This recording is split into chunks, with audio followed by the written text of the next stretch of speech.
Let's talk about, it is that time of year.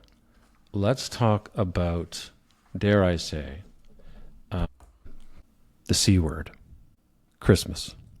And it bugs me big time that the whole happy holidays thing, I think that Christmas fundamentally has a lot of positive messages embedded in that idea. And Christmas is driving the bus on, when you go up to Yorkdale Mall, whatever, pick your mall, Sherway, wherever you are. The people in there, they're not thinking happy holidays. I don't think they're celebrating happy holidays in there. I think they're doing Christmas. I think that's what's happening. That's what's driving everything. I like it when brands talk about Christmas and they say Merry Christmas. I think it is a positive message. And I get irked because there is some fear associated with using that term, because there are some people, I haven't met any of them, who think it's exclusive, who think it excludes people, whereas actually I think it includes people. There are other holidays of other faiths that those of us who appreciate Christmas or recognize Christmas, we greet, Happy Hanukkah or Yes. whatever it is, and why not Merry Christmas? So in terms of brands and conveying a Christmas message, not a Happy Holidays message, you've got some thoughts on brands that are going all in pretty much. They're saying Merry Christmas. At the other end of the continuum, they're not doing it. And then right in the middle, there's this kind of hybrid being. Talk to us about that. Yeah. So I was noticing that, and I couldn't agree with you more. I think it's people want to celebrate. We were talking before we started recording about the fact that it also seems like people are getting into the spirit even earlier this year. It's a tough economic time. The world is heavy. I think Christmas brings joy for many people. And I think brands can lean into that and help bring joy to many people as well. And Canadian Tire is one that they are doing, and I believe they've had this campaign for a number of years now, but it's for every Christmas first, there's Canadian Tire. And all of their creative is based on this idea of Christmas firsts, which I actually think is a really inclusive way of speaking about Christmas, because you could argue that that appeals to the new Canadians who might be putting up a Christmas tree for the first time because their kids are at school with children who are celebrating Christmas and have a tree up. And so their kids want to try it now that they live in Canada. I've seen that at my kids' school. And I think it's speaking to people who have their first home, people who've just had a baby, people who have their first pet. And you can go to Canadian Tire and get, your first Christmas chewy dog toy. And this, it brings a lot of feelings with it too. This idea of firsts and first Christmas doing X. And I think it's a really lovely positioning, and they have not shied away from it. And I think they know that they are a Christmas decor destination. So how can you shy away from it? So I like that they've fully leaned into it, but I think they've done it in a way that feels appealing to lots of different people. So I think they've done it well, and they're not shying away. I like it a lot, and I also like what it does for them and the positioning that it assists for them, which is, what's the line again? For every Christmas first? For every Christmas first, there's Canadian Tire. So what you're saying there implicitly, without really shouting it, is Canadian Tire is the first place that people go when they are preparing for and marking these very special occasions, including Christmas. And that is a powerful statement. And I can't think of anyone who would say, I don't really buy it. No, look. And they have their stats, and I've heard them. Everyone goes to Canadian Tire. Totally. Everyone. Totally. So I think it's really strong. And it's an interesting year for them, too, because it's the first time they're carrying the Hudson's Bay brand as well. So I feel like, there's a lot of iconic visual brand details to Hudson's Bay that come out at Christmas as well. I think they have a whole special collection just for Christmas. So I really feel like they had to continue to lean into it, and I do really love it. So yeah, that's one where they have not shied away from the C word.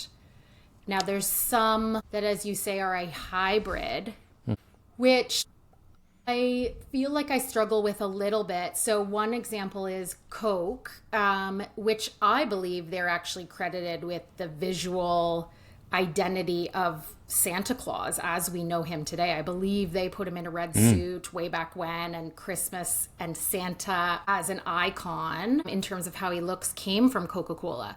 I note in all of their creative, they do not say Christmas anywhere. Yet it's Christmas trees, it's Santa, they're doing sort of a social play around the kindest community, which sounds like a lovely campaign. You know, how can you show kindness at the holiday season? But it's all using holiday season despite full Christmas imagery. So part of me thinks, okay, you've gone that far. You can't say Christmas?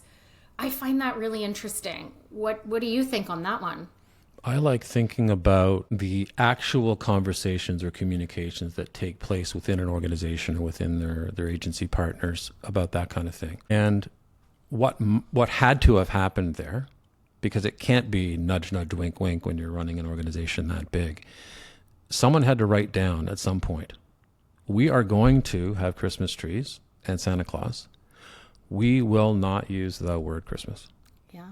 Someone had to say that or probably write it down. And I just think that's too bad. Does it make me a little sad? You know, a little bit. I just think it's too bad that they had to make that. That's a very conscious decision. We're not going to do it. Do you know, and Starbucks is another one, same thing, exactly the same thing. Holiday collections and partnerships and red cup promotions and all Christmas visuals, but no Christmas wording anywhere, including on their social channels. I looked on their Instagram today. They do not breathe the word Christmas. It's like it's become a bad word. If you just showed up from somewhere, let's say a time machine, you came from, I don't know how long this has been going on. If you came from 20 years ago or something and you looked over that campaign, let's say you were an agency person or just a customer. Yeah. You would say, guys, what is the matter with you? Yeah. You're missing the word. What's going on here? How could you do all this and not put the word in? I know. And as you say, lots of brands celebrate other holidays and the many different cultural moments that happen throughout a year that we celebrate here in Canada as a very multicultural nation. But why does it mean Christmas has to be erased from our vocabulary? Mm-hmm. Yeah. And then interestingly, a very Canadian brand, Air Canada, has no Christmas imagery or holiday related imagery whatsoever. No mention of Christmas, no mention of holidays. I mean, part of me wonders, is that because people are now thinking about booking their March break holidays, and so their calendar for marketing is almost ahead of the game? That being said, you look on their social channels, and I went back a few months of maybe when people were booking Christmas trips. No mention, holiday, Christmas, anything. You know, lots of people fly on Christmas. Why aren't they doing anything holiday related? Mm-hmm. Nothing. You got me. I mean, WestJet, do they feel that WestJet owns that space? They've been doing the Christmas miracle for a long time. But honestly, that sounds like an absurd idea. I just threw it out there, but it sounds absurd. How can anyone own Christmas? I don't think it's not so easy to own Christmas. Hey, but that's what we're saying brands should try. They should try. Get in there. There's an opportunity. Especially now. Exactly. Like, bring it back. So, you know, and I did an interesting chat GPT exercise. I said, tell me, what are the brands that are really leaning into Christmas and what are the brands that are sort of shying away? And, you know, out of a list of 15, there are 4 that had identified as leaning into Christmas. So Canadian Tire, Real Canadian Superstore, Canadian Pacific Railway, WestJet. There are a lot that imply it, such as LCBO, Tim Hortons. So Tim Hortons has done something really interesting this year. They've done a whole shop that's holiday merchandise. So you can get like, you know, a holiday sweater, a holiday keychain, a holiday stuffy, all with Tim Hortons branding on it. But again, and it says, you know, gifting, there's a whole gifting section, no mention of Christmas. But I mean, people are buying gifts for Christmas. Like that's Yeah. why they're buying gifts. Hanukkah Yeah. too, you could argue. But it is really interesting. So that's another one that's taken a total hybrid approach. And I would say out of all the brands I looked at, more of the major brands have gone hybrid. What are you seeing from a kind of personal brand perspective?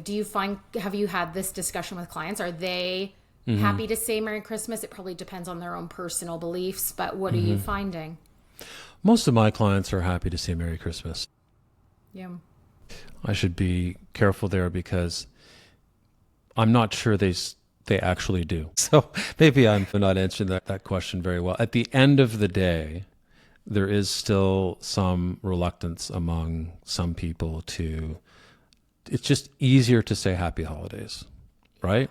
And look, I'll admit it. I've done it many, many times. My feelings about talking about Christmas have just become stronger over the last few years. So do I always say Merry Christmas? No, I am going to make a habit of saying it more often. I support my friends of other faiths. I'm very happy to greet them appropriately at those times of year. So, and I don't believe that anyone, again, I haven't met anyone who actually says, well, I'd prefer if you didn't say that. I don't think there's that many people out there. So I think it's an opportunity because there are people who, I don't know if it's a silent majority thing, you're familiar with that concept, but there are certainly people who are not speaking up and who would be happy to receive a greeting of Merry Christmas and reciprocate. You can't be sure until you do it yourself. And I just think there's nothing to be lost. I do have one client in particular who is very clear on Merry Christmas. He has a background as a pastor. He was a pastor for many years before he became a financial advisor. And so it's that important to him. It is. It really is. The ability to listen and to care for people, all that stuff. So he's at one end of the spectrum. And I'll mention Greg Jazmajian. Greg is also a Christian and practicing. And I do remember one year, several years ago, where he came up to me and he said Merry Christmas, but he felt he needed to explain it. It was something like, and Andrus, if I may say, Merry Christmas. You almost have He to ask he prefaced it, permission. you know. I'm not sure if he was asking permission or just maybe it was a subtle commentary on what's going on in our world, but he didn't just say it. So even for him, there was the slight reservation there. Well, and I've noticed at my kids' school, my husband is also white, unpracticing, but Christian background. And they are minorities, I would say, in the school, which is something we love about the school. But at a parent meeting, parents said, new Canadian parents who have come from cultures very different than ours, say we came to Canada to learn about the culture and immerse ourselves. And, we're very happy to be celebrating Christmas at the school. So it was an active discussion. And as you say, they seem happy to embrace it. So I hope we're not offending anyone with this conversation. And but I do feel strongly that there's room for all of the holidays, including Christmas. So let's lean in. Yeah. I'm with you. It sounds pretty Canadian to me. That everyone gets included, and you don't have to include everyone by fearing excluding others.